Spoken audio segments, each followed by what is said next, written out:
Okay, so the last two series, these are it. We're waiting on two teams. Two of these teams get to move on to play Tampa and Pittsburgh, respectively, and see where they stand from there. Um, First up, let's talk about the Capitals and Columbus. This is the series that can't figure itself out in regulation. And up until Game 5, no home team had won. Doesn't bode well for Columbus.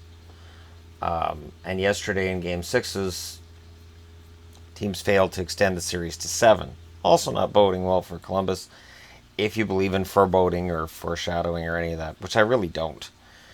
Holtby has a 1.66 goals against average and a 936 save percentage since he came in, and I know he's been solid. Bobrovsky, 2.85 goals against, 912 save percentage. I don't think he's costing Columbus games, but he's not winning them either. So at the end of this series, like if this ends tonight, there's going to be questions about Bobrovsky. Whether that's fair or it's not, those questions are going to be there. Scoring. For points, Washington has Backstrom with 2 goals and 6 assists. Carlson, a goal and 7 assists. Kuznetsov, 4 goals and 3 assists. Ovechkin, 3 goals and 3 assists. So again, this is not the Alex Ovechkin show. Shots on goal, Ovechkin leads the way there, though, with 30. Kuznetsov, 25, and Oshie with 17. Hits. Orpik with 15. Wilson with 14. Devontae Smith-Pelly's got 12. Ice time, Niskanen still leads the way with 29 minutes and 58 seconds per game. It's high compared to the other series we're going to talk about because overtime. Orlov, 28 minutes and 53 seconds per game. Carlson, 28 minutes and 7 seconds per game. On the Columbus side of things, for points, Panarin, 2 goals and 5 assists. Seth Jones, a goal and 4 assists. Shots on goal, Boone Jenner leads the way with 21 shots. And I think Jenner's had a really solid playoffs. Atkinson, 18 shots on goal, and Calvert with 13 hits. Foligno leads the way with 18. Jenner's next with 17, and Dubois, 16. Ice time, Jones leads the way with 31 minutes and 16 seconds average, as said before. A lot of overtime. Atkinson's next up with 27 minutes and 6 seconds, followed by Panarin with 26 minutes and 3 seconds. If it's a battle of power plays, the Capitals get it. 8 for 24 in this series, and Columbus 4 for 20. If I had to wager, I'd say that Washington probably wins this tonight, but I'm saying probably because Washington won their first home game in their third attempt.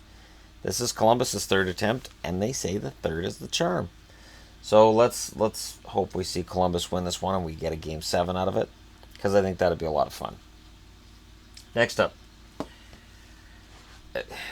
the series that I dread, Boston and Toronto. And if people aren't figuring out yet why I dreaded this series, I get it. But Tuukka Rask is the goalie, 2.90 goals against, 904 save percentage. On the Toronto side, Anderson's got kind of an ugly 3.86, but he's got an 905 save percentage. That should be an 895, I think. Go ahead and check. Goaltenders, I think that's 895. Yeah, it's 895. I don't know why I wrote 905. I guess I'm just really, hoping that Freddie has this solid playoffs after I've spent the season talking about him being a good goaltender. So in the playoffs, I'd hate to see his save percentage stay below 900.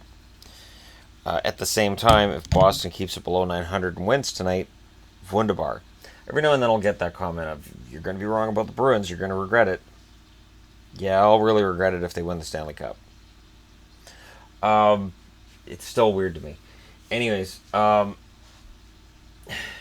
matchups, yeah, I like Toronto's odds tonight. We'll get into that. Points, Pasternak, 4 goals and 7 assists. Krug, a goal and 7 assists. Marchand, 2 goals and 5 assists. Bergeron, 5 points.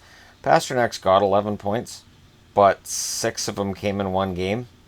So while he's playing excellent, the stats really exaggerate just how well he's played over the entire series. Shots on goal. Here Pasternak does rule the roost. He has 23 shots. Krug has 20. Rick Nash with 18. He's got 1 point in the series. Hey, Rick, break out of the slump. I believe in you. I hope. Hits. Miller with 21, Backus with 17, and DeBrusk and Achari are tied for third with 16 hits each. The hits are definitely skewed in favor of Boston, which tells me, yeah, if it's puck possession that decides the series, Toronto can come back and win this. Ice time, Chara leads the way with 22 minutes and 19 seconds per game, followed by McAvoy at 22:09, followed by Krug at 21:36. So the Boston Bruins defensemen roll the day back there on their in terms of ice time.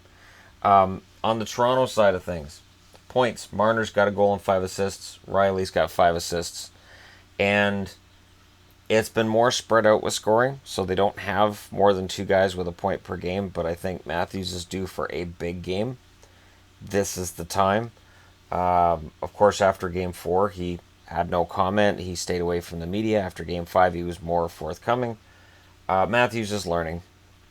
So for any media members that were mad that he didn't talk to the media after Game 4, he's a kid. He's still a kid. And I'm sure he was PO'd. And look how they played in Game 5. I'm glad he didn't talk to the media. I think that's overrated anyways.